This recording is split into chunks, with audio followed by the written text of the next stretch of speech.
BP വല്ലാതെ law ആയിട്ടുണ്ടല്ലോ. എന്തു പറ്റി? എന്താ അത്ര ടെൻഷൻ? അത് പിന്നെ ഡോക്ടർ, ഇന്നലെ മുതൽ അമൃതയെ കാണാനില്ല. ഇന്നലെ എക്സാം കഴിഞ്ഞ് പോരുന്ന വഴിക്ക് ആരുടെ കാർ കയറി പോയി. പക്ഷെ ഞങ്ങൾ പോലീസിൽ പരാതി കൊടുത്തിട്ടുണ്ട്, പക്ഷെ ഒരു വിവരം ലഭിച്ചിട്ടില്ല. എന്താ നിങ്ങൾ ഈ പറയുന്നത്? എന്താ എത്ര നേരമായിട്ട് നമ്മളോട് ഇത് പറയാതിരുന്നത്? അത് ഈ ടെൻഷന്റെ ഇടയിൽ മറന്നുപോയതാണ്. സുദേശി പേടിക്കണ്ട കേട്ടോ, മോളെ നമ്മൾ കണ്ടുപിടിക്കും കേട്ടോ. SP രാമേന്ദ്രൻ സാറ് എൻ്റെ സുഹൃത്താണ്.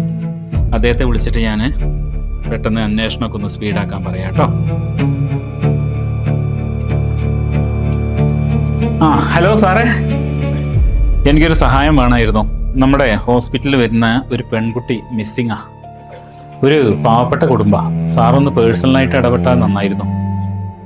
ലോക്കൽ സ്റ്റേഷനിൽ പരാതി കൊടുത്തിട്ടുണ്ട്. സാറൊന്ന് വിളിച്ചു പറഞ്ഞാൽ ഒന്ന് അന്വേഷണം ഒന്ന് സ്പീഡാക്കാൻ. അതെ, പൂക്കോട്ടുംപാടം സ്റ്റേഷൻ. ഡീറ്റെയിൽസ് ഞാൻ വാട്സപ്പ് ചെയ്യാം. സാറൊന്ന് പേഴ്സണലായിട്ടൊന്ന് ഇടപെട്ടാൽ നന്നായിരുന്നു. Okay thank you sir. Thank you. SP ഇടപെട്ടാലേ അന്വേഷണം പിന്നെ സ്പീഡാവും. നിങ്ങൾ ധൈര്യമായിട്ടിരിക്കും കേട്ടോ. അമൃതയ്ക്കൊന്നും സംഭവിക്കില്ല കേട്ടോ. താങ്ക് യു ഡോക്ടർ, ഞാൻ കാര്യം വിളിക്കാനില്ലായിരുന്നു. Don't worry. അമല്, ഒന്ന് എൻ്റെ ക്യാബിൻ വരെ വരണേ.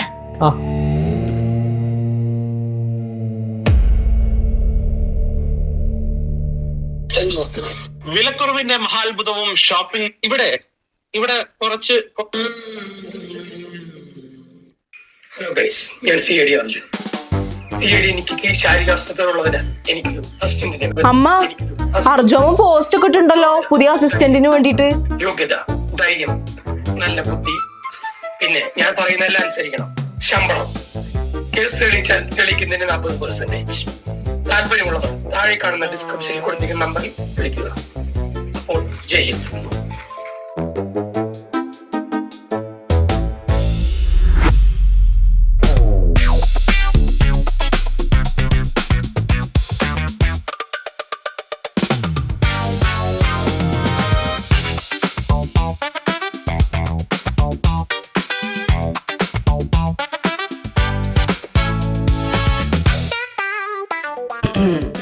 ഇൻസ്റ്റാഗ്രാമിൽ പോസ്റ്റ് ഇട്ടിട്ട് ഇത്രയും നേരമായിട്ടും ഒരു പൂച്ച കുഞ്ഞു പോലും ഈ വഴി വന്നില്ല. അതൊക്കെ വന്നോളും.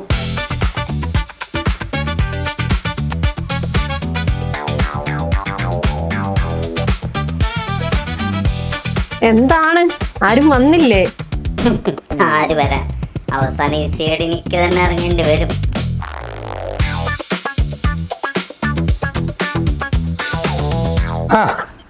ഇന്നായിരുന്നു ഇന്റർവ്യൂ, കണ്ടില്ല? അല്ല, സാലറി സെറ്റാ.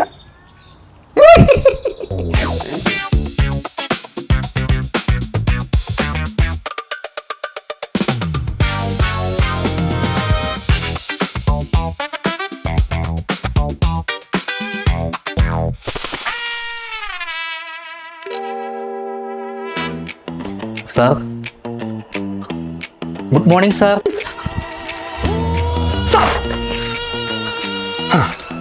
ജയ് ഹിന്ദ് സാർ.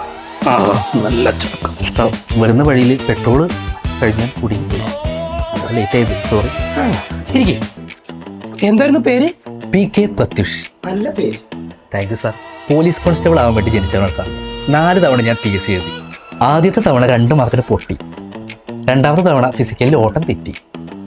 പിന്നെ ഇത്തവണ ലിസ്റ്റിൽ പേരുണ്ട്, പക്ഷെ മെയിൻ ലിസ്റ്റിൽ പേര് വന്നില്ല. ഓഹോ, അപ്പൊ നിയമമൊക്കെ അറിയാം. പിന്നല്ലാതെ സാർ, IPC 302, 420 എല്ലാം അറിയാം സാർ. കൂടാതെ ലാത്തി ചാർജ്, FIR ഇടൽ, തൊണ്ടി മുതൽ കണ്ടെത്തൽ. പിന്നെ സാറിനോട് ഞാനൊരു കാര്യം പറയാം, ഞാൻ പ്രതികളെ മണത്തുവരെ കണ്ടുപിടിക്കും സാർ. സബാഷ്. അപ്പൊ നീ രണ്ടും കൽപ്പിച്ചിറങ്ങിയതാണല്ലേ സാർ? സാറിനൊരു അസിസ്റ്റന്റിനെ വേണം എന്ന് പറഞ്ഞപ്പോൾ ഓടി വന്നാ സാറേ. യൂണിഫോമിൽ നിന്നുള്ളൂ, ഉള്ളിൽ പോലീസാ സാറേ, പോലീസ്. കൊള്ളാം. ഈ സെയിം സ്പിരിറ്റുള്ള ഒരാളാണ് ഞാൻ അന്വേഷിച്ചുകൊണ്ടിരുന്നത്.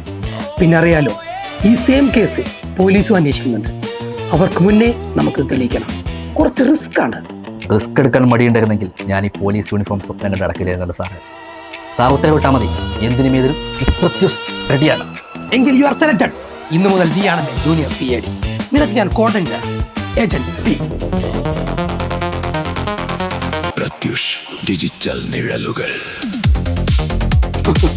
സാർ, എന്ന് മുതലാണ് ഞാൻ ജോയിൻ ചെയ്യേണ്ടത്? ഇപ്പോ ഈ നിമിഷം മുതൽ ഇപ്പോൾ തന്നെ നമ്മൾ ക്രൈം സ്പോട്ടിലേക്ക് പോവുകയാണ്.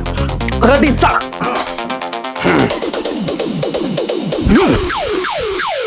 വിരൽത്തുമ്പിൽ ലോകം, കോടുകൾക്കുള്ളിലെ മായാജാലം. നിക്കി, പ്രത്യുഷ്, ഡിജിറ്റൽ നിഴലുകൾ. നിമോൾ, ഞാൻ പുതിയ ആളെ നിയമിച്ചു, പ്രത്യുഷ്. ഞങ്ങൾ ഇപ്പൊ തന്നെ കേസ് അന്വേഷണത്തിന് പോവുകയാണ്. എന്തെങ്കിലും വിവരം കിട്ടിയാൽ വിളിക്കാം. ഓക്കെ. പിന്നെ CID അർജുൻ, ഇടവഴികളിലെ CCTV കൂടി ഒന്ന് ചെക്ക് ചെയ്തേക്കൂ. അതൊന്നും നീ പറഞ്ഞില്ലെങ്കിൽ ഞാൻ ചെക്ക് ചെയ്യും. തൽക്കാലം നീ റെസ്റ്റ് എടുക്ക്.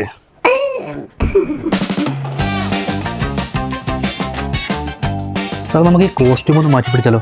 യെസ് യെസ്, ഇന്ന് തന്നെ അടിക്കാൻ കൊടുക്കാം. ഈശ്വര, വണ്ടിക്കട വഴി കിടന്ന് ഒരു ചമ്മി മാറി വരണേ.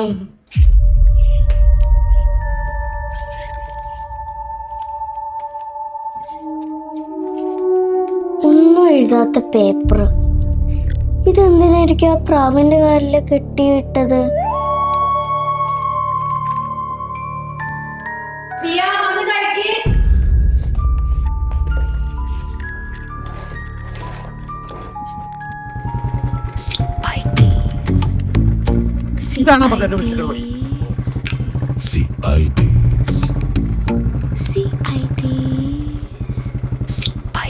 ചെറിയ ഗേറ്റ് ഷെഡ്. അപ്പൊ ഇതന്നെ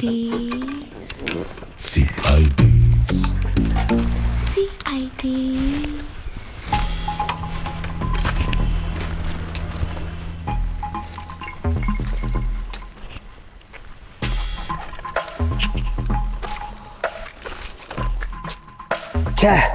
സാർ പോലീസ് ഇവിടെ ഒന്ന് ചെക്ക് ചെയ്താകെ കോളാക്കിയിട്ടുണ്ട് സാർ. നമുക്കിനി ഒന്നും കിട്ടാൻ ചാൻസില്ല. ഏജന്റ് പി, നിന്റെ പോലീസ് മൈൻഡ് ഉപയോഗിച്ച് ചിന്തിക്കുക. നാട്ടുകാർ പോലീസിനോട് എന്താ പറഞ്ഞത്? അങ്ങനെ ഒരു കാറ് മെയിൻ റോഡിലൂടെ പോയിട്ടേ ഇല്ലെന്നാ. എന്താ കാരണം? അവിടെ പോലീസ് ചെക്കിംഗ് ഉണ്ട്. അപ്പൊ പിന്നെ കാർ അങ്ങോട്ട് പോയി.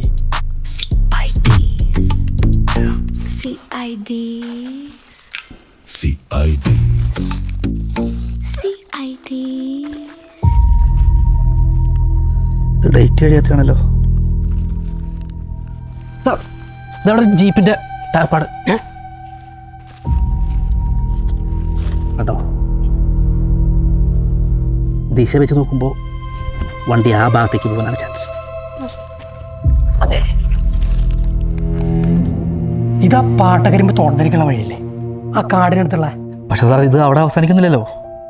ഈ റോഡ് കാട്ടിലൂടെ ചെന്ന് ചേരുന്നത് കേരള തമിഴ്നാട് ബോർഡറിലാണ്. മിക്കവാറും പോലീസുകാർ മെയിൻ റോഡ് തപ്പിയപ്പോൾ അവന്മാർക്ക് ഇതിലൂടെ എസ്കേപ്പ് ഉണ്ടാവും. ഫോറസ്റ്റിലൂടെ പ്രൈവറ്റ് വണ്ടി വിടും? ചാൻസ് ഇല്ല. കാരണം എൻട്രൻസിലും എക്സിറ്റിലും ഫോറസ്റ്റ് ചെക്ക് പോസ്റ്റ് ഉണ്ട്. ഒരൊറ്റ പ്രൈവറ്റ് വണ്ടി പോലും അവിടെ വിട്ടില്ല. അത് ശരിയാ. പിന്നെ ആ വണ്ടി അവിടെ പോയി സാർ? അതിനല്ലേ ഞാനും പറഞ്ഞു, നമുക്ക് എന്തായാലും ഈ വഴി ഒന്ന് പോയി നോക്കാം. നമ്മൾ കാണാത്ത വല്ല വഴികൾ കണ്ടാലോ? വാടാ.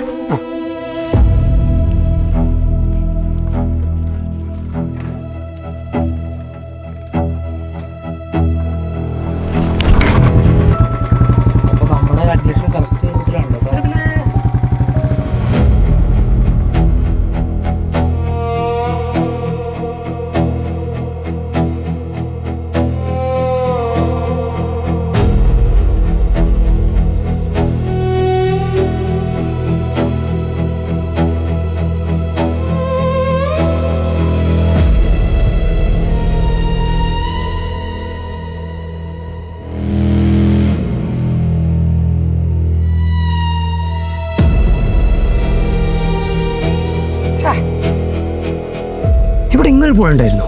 ബെസ്റ്റ് വഴി മുട്ടിയല്ലോ agent P.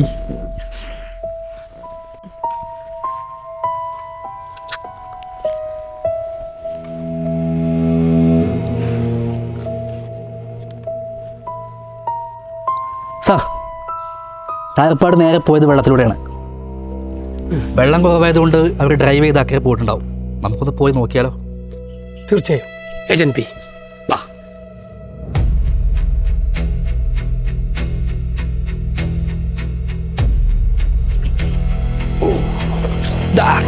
Sir session keep sir.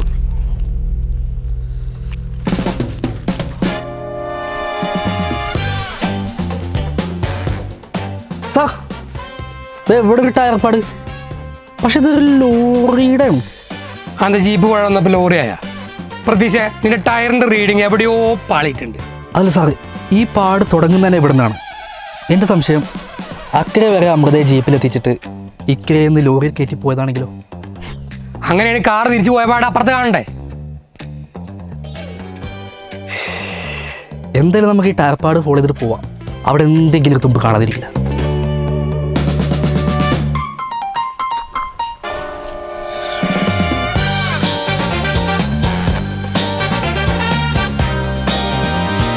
താഴെ പാൽ വരുന്നത് എനിക്ക് കണ്ണാണെന്നില്ല. കൂളിംഗ് ഗ്ലാസ് വരണം. ദാഹിച്ചിട്ട് വയ്യ, ദാഹിച്ചിട്ട് വയ്യ. സാർ, ഇത് പഴയ വീട്. എടാ, അത് ആരെ താമസിക്കുന്നത്? അത് പണ്ടേ ഈ റബ്ബർ വെട്ടുന്ന തോട്ടം തൊഴിലാളില്ലേ, അവർ നിൽക്കുന്ന പാടിയാ. ഓ, പാടി. ഇത് സാറേ പാട്. അത് ആനയുടെ പാടാൻ അങ്ങോട്ട് മാറുന്നു. പ്രതീക്ഷ ചുറ്റും ഒരു കണ്ണു വേണം. കഴിഞ്ഞ ആഴ്ച ഒരാളെ ചവിട്ടിക്കൊണ്ടിട്ടുള്ളൂ. അയ്യോ, സൂക്ഷിച്ച്.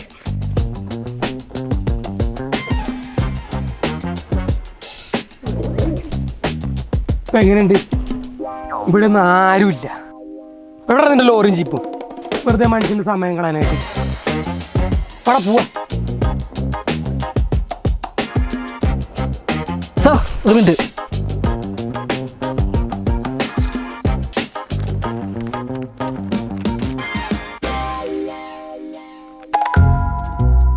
ഇത് അമൃതയുടെ ഹാൾ ടിക്കറ്റ് ആണല്ലോ.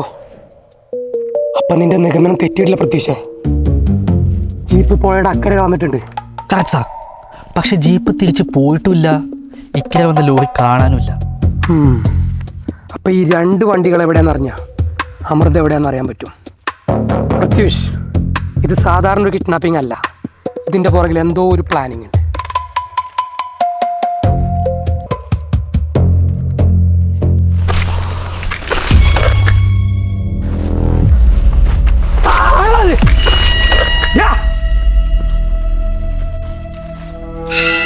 അവനെ ഓടിയല്ലോ. അവൻ പോയാലോ? വേണ്ട, അതാ കാട്ടിലേക്കാ. ഇത് സാധാരണ കാടല്ല, സഹ്യമലയുടെ താഴെ ഭാഗ. കയറുന്ന ഇത്തിരി റിസ്ക്കാ. ആനയും പുലിയും കടുവയും ഇല്ലാത്തതായിട്ട് ഒന്നുമില്ല ഇവിടെ. അല്ല സാർ, നമുക്കപ്പോൾ അമൃതനെ കണ്ടുപിടിക്കണ്ടേ? എനിക്ക് തോന്നുന്നത് അമൃതനെ ഇവര് കാട് കടത്തി തമിഴ്നാട് ഏതോ ഭാഗത്തേക്ക് കൊണ്ടുവരുന്ന. എന്തായാലും നമുക്ക് ഈ നടന്ന് ഈ കാട് കടക്കാൻ പറ്റില്ല. അതിനൊരു വഴിയുണ്ട് സാർ. എന്താ? നമുക്ക് ഹെലികോപ്റ്റർ ഉപയോഗിച്ച് കിടക്കാം. ഹെലികോപ്റ്റർ? മിസ്റ്റർ പി, സാർ, താങ്കളുടെ അച്ഛൻ്റെ ഹെലികോപ്റ്റർ ഫ്രീ ആണോ? സോറി സാർ, ഞാൻ അത്രയ്ക്ക് ഓർത്തില്ല. വാ, നമുക്ക് എന്തായാലും ഇവിടുന്ന് പോവാം. അമൃതയെക്കുറിച്ച് ഡീറ്റെയിൽ ആയിട്ട് കുറച്ച് കാര്യങ്ങൾ അന്വേഷിക്കാണ്ട്. Okay sir.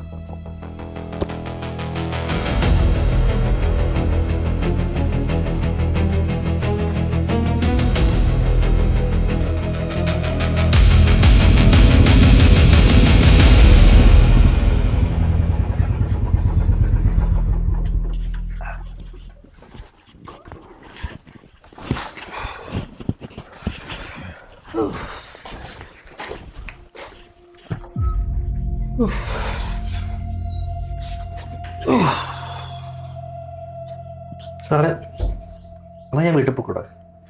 ഞാൻ ഇൻ്റർവ്യൂവിന് വന്നോണ്ടേ ഡ്രസ്സും കാര്യങ്ങളൊന്നും എടുത്തിട്ടില്ല. യാ, അത് മതി. ഇന്നിനി വേറെ പരിപാടിയൊന്നുമില്ലല്ലോ. നാളെ രാവിലെ 8 മണിക്ക് വന്നാൽ മതി. പിന്നെ ഇതാ, ഇത് നമുക്ക് കിട്ടിയ ഏറ്റവും വലിയ തെളിവാണ്. ഇത് എവിടെയും ഭദ്രമായിട്ട് സൂക്ഷിച്ചു വെച്ചോ. Yes sir.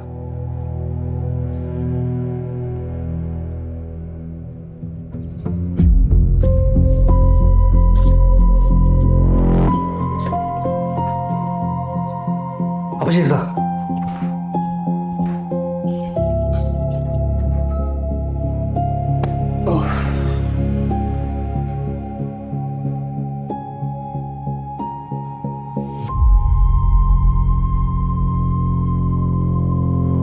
ഹാൾ ടിക്കറ്റ് കിട്ടിയ കാര്യം അമൃതയുടെ അമ്മേനെ അറിയിക്കണ്ടേ അർജു? എന്റെ അഭിപ്രായത്തിൽ ഇപ്പൊ പറയണ്ടെന്നാ. കാരണം പറഞ്ഞ ചിലപ്പോ അവര് പോലീസിനോട് പറയാൻ ചാൻസ് ഉണ്ട്. അതെ, ഇപ്പൊ ആരും പറയണ്ട. അറിഞ്ഞ ഞങ്ങളുടെ CD അന്വേഷണം പോലീസ് അറിയും. എന്നിട്ട് അമൃത ചേച്ചി ഇപ്പോഴും ആ കാട്ടിൽ തന്നെയാണോ മാമ? അറിയില്ല മോളെ, മിക്കവാറും കാട് കടന്ന് ഒരു തമിഴ്നാട് എത്തിയിട്ടുണ്ടാവും. ഞാൻ ഇപ്പോഴും പറയാണ്, എനിക്ക് അവളെ തട്ടിക്കൊണ്ടുപോയവര് തോന്നണില്ല, അവളായിട്ട് കയറിപ്പോയ പോലെ തോന്നണേ. അപ്പൊ പോലീസിന് കിട്ടിയ സ്കൂൾ ബാഗും മാമന് കിട്ടിയ ഹാൾ ടിക്കറ്റും? അതെനിക്കറിയില്ല. ദേവു, അമൃതയ്ക്ക് സ്കൂളിൽ ശത്രുക്കൾ ആരെങ്കിലും ഉണ്ടായിരുന്നു? ശത്രുക്കളൊന്നും എന്റെ അറിവിൽ അങ്ങനെ ഇല്ല. അവൾ ആരോടും അങ്ങനെ അധികം മിണ്ടാറില്ല. പക്ഷെ എന്നോട് ഭയങ്കര കമ്പനിയാ. സ്കൂൾ വിട്ട് വരുമ്പോഴാണ് അവളുടെ കാര്യങ്ങളൊക്കെ എന്നോട് പറയാറ്. ഈ കാര്യങ്ങൾ എന്ന് പറയുമ്പോ എങ്ങനത്തെ കാര്യങ്ങൾ സംസാരിക്കാറ്? ഈ വീട്ടിലത്തെ കാര്യങ്ങളും പിന്നെ അവളുടെ പഴയ നാട്ടിലത്തെ കൂട്ടുകാരെ കാര്യങ്ങളും അതൊക്കെ. ആള് പാവാണ്. പഴയ നാട്? അപ്പൊ വലിയ നാട്ടുകാരല്ലേ? അല്ല, അവര് 2 വർഷം മുന്നേ ഈ നാട്ടിലോട്ട് വന്നത്. അന്ന് അവര് വാടക വീട് അന്വേഷിച്ച് നടന്നപ്പോ ഞാനാ ഈ വീട് സെറ്റാക്കി കൊടുത്തത്. ഓ, അപ്പൊ ഈ നാട്ടിൽ വരുന്നതിന് മുമ്പ് അവരെവിടെ താമസിച്ചോണ്ടിരുന്നത്? അത് എന്നോട് ഇതുവരെ പറഞ്ഞിട്ടില്ല, ഞാനൊട്ട് ചോദിച്ചിട്ടുമില്ല. പാലക്കാട് തമിഴ്നാട് ബോർഡറിൽ എവിടെയാണെന്ന് തോന്നുന്നു. എപ്പോഴും അവള് പറഞ്ഞൊരു ഓർമ്മ. ഈ കുട്ടിയുടെ അച്ഛൻ ഗൾഫിലാണല്ലേ? ആ അതെ, പക്ഷെ അയാൾ ഇതുവരെ ഈ നാട്ടിൽ വന്നിട്ടില്ല. 3 വർഷമായിട്ട് ഗൾഫിലാ. അല്ലേ? അങ്ങനെ സുധേച്ചി എന്നോട് പറഞ്ഞത്. ആ അതെ.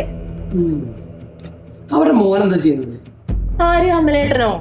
പുള്ളി ഇൻഷുറൻസ് ഏജന്റ് ആണ് മാമ. ആ പിന്നെ അവരുടെ 2 അമ്മ വേറെയാണ്. അമലേട്ടൻ അവരുടെ അച്ഛന്റെ ആദ്യത്തെ ഭാര്യയിലുള്ളതാ. അതെനിക്കും അറിയില്ലായിരുന്നു അർജോ. അവരുടെ പഴയ കാര്യങ്ങളൊന്നും എന്നോട് പറഞ്ഞിട്ടില്ല. മൊത്തത്തിൽ എന്തൊക്കെയോ ദുരൂഹതയുണ്ടല്ലോ CID അർജുൻ. നമുക്ക് അവിടെ നാട്ടിൽ പോയി ഒന്ന് അന്വേഷിക്കേണ്ടി വരും. അല്ലേ ചേച്ചി, അമൃത ചേച്ചിനെ കാണാൻ വേണ്ടിട്ട് ഒരാൾ സ്കൂൾ ഗേറ്റിന്റെ അവിടെ വരെ ഇടയ്ക്കിടയ്ക്ക് വരാറില്ലായിരുന്നോ? ആ യെസ്, ദിയ പറഞ്ഞപ്പോഴാണ് ഞാൻ ആ കാര്യം ഓർത്തത്. അങ്ങനെ ഒരാൾ വരാറുണ്ടായിരുന്നു. അമൃതയ്ക്ക് അയാളെ കാണുമ്പോ എപ്പോഴും ഒരു പേടിയും വെപ്രാളൊക്കെ ഉള്ള മാതിരി എനിക്ക് തോന്നിയിട്ടുണ്ട്. ആരാന്ന് വല്ലതും പറഞ്ഞിരുന്നോ? അത് ഞാൻ ചോദിച്ചപ്പം അവളൊന്നും പറയാതെ ഒഴിഞ്ഞു മാറി. 2-3 വട്ടം ഞാൻ ചോദിച്ചു, പിന്നെ ഞാനത് വിട്ടു. അവരെ കണ്ടാൽ നിങ്ങൾക്ക് തിരിച്ചറിയാൻ പറ്റും? മുഖം ക്ലിയർ ആയിട്ട് കാണാൻ പറ്റിയിട്ടില്ല. എപ്പോഴും തൊപ്പിയൊക്കെ വെച്ച് അമൃത ചേച്ചിനെ തന്നെ ആ ഗേറ്റിൽ നിന്ന് നോക്കിക്കും. അങ്ങനെയാണെങ്കിൽ ഈ കിഡ്നാപ്പിങ്ങിന് അമൃതയുടെ ഭൂതകാലമായിട്ട് എന്തെങ്കിലും ഒരു ബന്ധം ഉണ്ടായിരിക്കും. അവളുടെ പഴയ നാട് എവിടെയാണ്? ആരാണ് അവളെ ഫോളോ ചെയ്യുന്നത്? എന്തിനാണ് അവളെ ഫോളോ ചെയ്യുന്നത്? ഇതെല്ലാം കൂടി വലിയൊരു കുരുക്കാണ്. ഞാൻ എന്തായാലും രാവിലെ അമൃതയുടെ വീട് വരെ ഒന്ന് അന്വേഷിക്കട്ടെ. തൽക്കാലം എല്ലാവരും പോയി കിടന്നു. സൂക്ഷിച്ച് കിടക്കണേ, ഇവിടെ വയറുകളൊക്കെ കിടക്കുന്നുണ്ട്.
അവസാനിക്കാത്ത പോരാട്ടം സത്യം വെളിപ്പെടുന്നു.